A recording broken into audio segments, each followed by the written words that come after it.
Una crisis económica se avecina para México este año. Y ya sé, ya los conozco. ¿Y qué es lo primero que me van a preguntar? Oye, tío, política básica, ¿quién es el responsable? Y más aún, ¿qué consecuencias hay para mí, un ciudadano común, que venga una crisis? Vamos a verlo a continuación.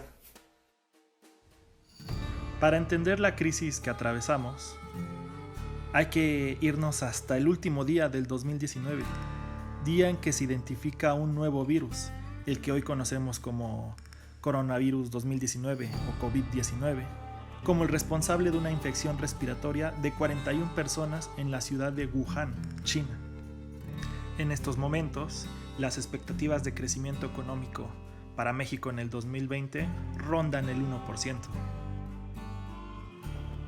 Sin embargo, ante la rápida propagación del virus por China y por el resto del mundo, pues las actividades económicas empiezan a frenar, lo que hace que las expectativas de crecimiento para México, ya para los últimos días de febrero y primeros de marzo, se encuentren por debajo del 1%.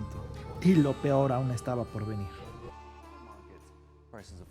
la caída en el precio del petróleo.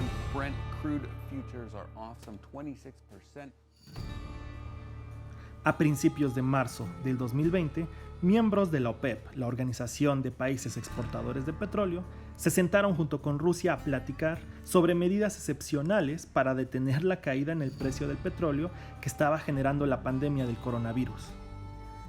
Arabia Saudita sugirió que todos los países presentes deberían recortar su producción de petróleo. Recordemos que al haber menos petróleo en el mercado, este tiende a subir de precio. Sin embargo, Rusia no aceptó. No se saben a ciencia cierta las razones para que Rusia no aceptara este trato.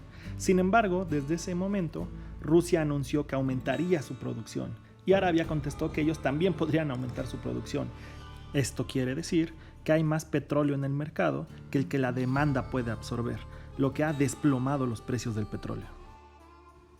Mientras que a inicio de año, el precio del barril de la mezcla mexicana de petróleo se vendía cerca de los $60, el coronavirus y posteriormente la guerra comercial entre Arabia y Rusia ha desplomado el precio del barril mexicano hasta por debajo de los $20, lo cual afecta en la cantidad de dinero que tendrá el gobierno para gastar en sus programas o proyectos prioritarios.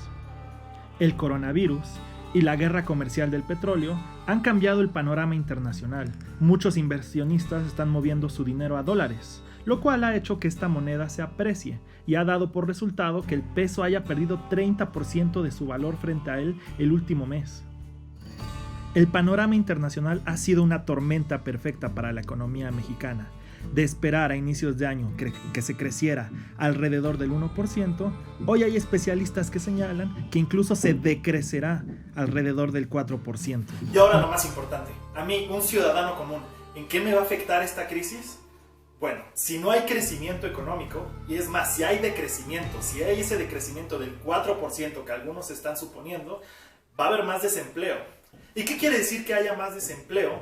Quiere decir que más gente o se va a dedicar a la informalidad o en algunos casos incluso a la delincuencia. Si vemos los datos de la última crisis que tuvimos en el 2009, bueno, aquí podemos ver cómo el sector informal aumentó bastante.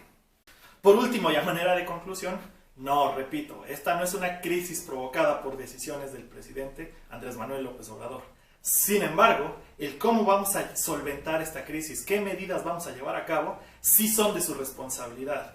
Y hasta la fecha no se han anunciado ninguna medida especial.